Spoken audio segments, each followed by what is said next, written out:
As the Civil War entered its second bloody year, 21-year-old Joseph Cool from Gibson County, Indiana, would enlist in the 91st Indiana Infantry, along with his 57-year-old widowed father, John.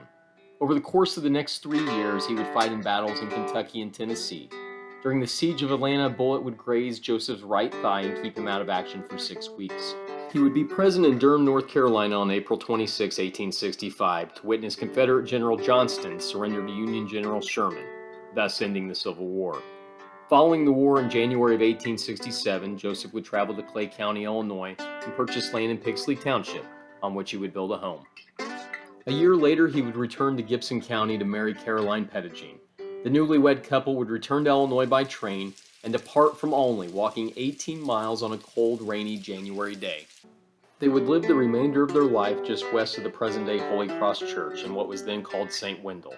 Joseph was a farmer, buggy maker, and blacksmith, with his workshops located just west of his home. He served the farmers of the area and made some of the early Iron Cross grave markers for St. John and Holy Cross. In 1870, Joseph and Caroline would deed approximately 6 acres on the east edge of their property to the trustees of the new Holy Cross Parish. It was on this property that the cemetery and church of Holy Cross would be located. Following the decision of the bishop, plans for the construction of a church to serve the new parish of Holy Cross began under the guidance of Father Joseph Meckel, who was stationed at Olney. The bricks used to make the new church were made in a kiln on church property from native clay. Caspar Seuss, a bricklayer, along with 2 of his sons, William and Caspar Jr., would lay the bricks for the church. Before they could complete the entire project, tragedy would strike the family. 19-year-old William, while riding horseback with a friend, down a hill very near where the church now stands, the horse he was on stumbled and fell upon him. He would die from his injuries. Shortly after, Caspar Sr. had an appendicitis attack. Since surgery was unheard of in those days, he would die from the ailment. Father and son were buried beside each other in the second and third graves in the new Holy Cross Cemetery. Holy Cross Church was dedicated for divine worship in 1871. An enthusiastic crowd gathered at the church for the dedication, and in their exuberance they mistook a peddler who was passing through from the east for the dignitary and started ringing the bells preparing for the ceremony. All this ado was a source of great embarrassment for the poor peddler, who could not understand such a tremendous welcome. Eventually, the Reverend Father did come, and the peddler, after due explanation, was invited to stay for the dedication, which he did. During the years of 1873 and early 1874, the parish was attended to by Reverend Mercer and for a short time by Reverend Mauritius, both from Teutopolis. In 1874, Reverend Hoffman oversaw parish affairs, residing for a time in the sacristy, and for a few years at the home of Joseph Klingler, who lived a quarter-mile northwest of the church. Following that, he stayed his 3 remaining years at the home of Thomas Zeckinger.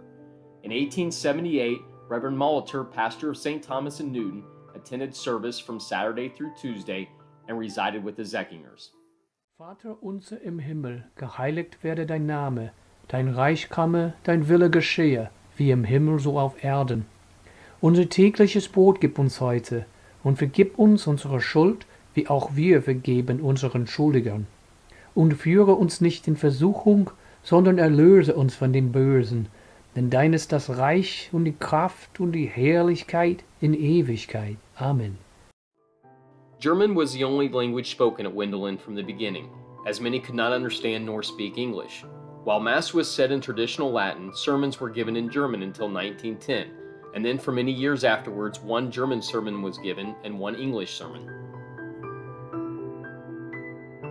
In 1882, Reverend Henry Ader was appointed the first permanent pastor of Holy Cross. That same year, the 2-story framed rectory located where the current rectory now stands was built at a cost of $2,500. Inside the front door stood a rising staircase that led to an upper level which contained bedrooms. A red-carpeted northwest room was kept especially for bishops' visits. The first level held an office on the northwest side of the house. A hallway led from the front door to the kitchen in the back of the house, with the east front half used for a living room with the dining room behind it. The structure of the church was unable to support the weight of church bells, so a bell tower located on the northwest corner of the old church was also constructed. A sidewalk connected the old church and the bell tower with a row of hedges bordering the sidewalk. The two-story bell tower had a room approximately 15 feet by 20 feet on the lower level, which contained a wood stove and a statue of the Blessed Virgin Mary holding the baby Jesus, along with a kneeling bench. These stained glass windows, now located in the parish hall, provided light to this room in the daytime. Anyone was welcome to use this room to pray. The upper level of the tower had no lighting or heat. Bell ringers would carry lanterns to light the way to the top of the darkened stairs. Bell ringers would earn $5 a month for their service, and their job required dedication. Bells had to be rung daily, 3 times on Sunday, in addition to weddings, funerals, and other occasions. 1887 brought about many changes.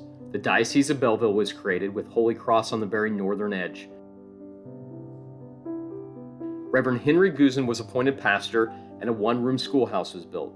The building faced south and was located just west of the current parish hall. The classroom had wooden benches against the wall, each seating about 4 children, with an aisle and a potbelly stove in the middle of the room. All 8 grades were taught, and the schoolhouse was used for 12 years before a second one was built. This original schoolhouse was then remodeled and used as a boarding house for children who lived too far away to walk. In 1887, a 2-story, 20-foot by 40-foot convent was erected, and it was soon occupied by the Sisters of the Precious Blood. The sisters lived on the top floor with 2 classrooms on the first floor. Reverend Marcus Roth arrived in 1893, and the following year the Precious Blood Sisters were succeeded by 4 sisters of the Poor Handmaids of Jesus Christ. 2 sisters taught, while another was a nurse who went to the homes of seriously ill, and a 4th sister served as a cook and housekeeper. 1894 was also the inaugural year of the Wendelin picnic, which was traditionally held on the first Tuesday in August. In 1899, a large 2-story frame schoolhouse was erected, situated just east of the convent and across the road from the rectory.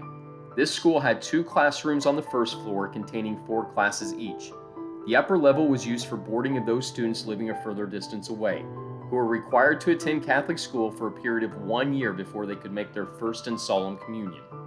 Those children who did not live close enough to St. Wendel to attend Holy Cross would walk to attend one of the many schools situated every 4 miles. On Saturday, August 18, 1909, the first 2-story school was completely destroyed by fire. The old one-room school was used again while the first 4 grades used the church, but only after the Blessed Sacrament was removed. Eventually, a room in the rectory was used for classes. 3 months after the destruction of the school, Reverend Albert J. Huseman was appointed pastor. Within a year of the destructive fire, in 1910, a new 2-story brick school was constructed on the site of the previous school. This school had 2 classrooms with 4 classes in each room, a full basement, and a large hall upstairs complete with stage and seating for about 150 people. By 1911, Father Huseman formed a dramatic club and directed home-talented plays presented in the upstairs auditorium at the end of each school year.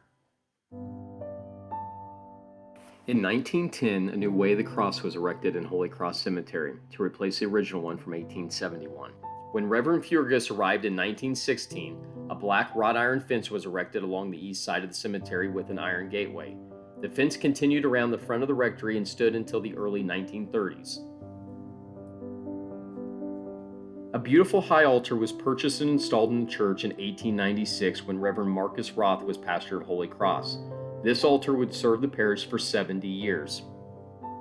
When Reverend Furgus arrived in 1916, the first furnace was installed in the church.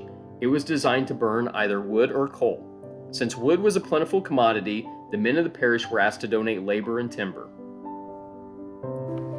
Over time, items such as stained glass windows were donated by various members of the parish, a communion rail, vestment case, marble holy water stands, catafalque, some statues, and a circular pulpit, around which hung the bust of gospel writers St. Matthew, Mark, Luke, and John.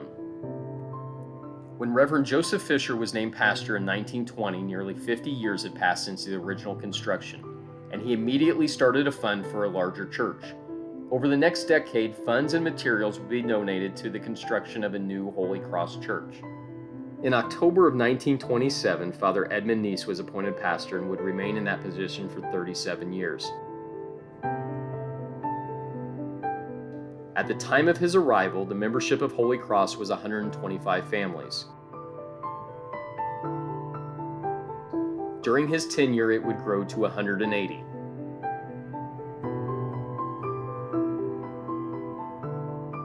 larger church to fulfill the spiritual needs of the community was needed.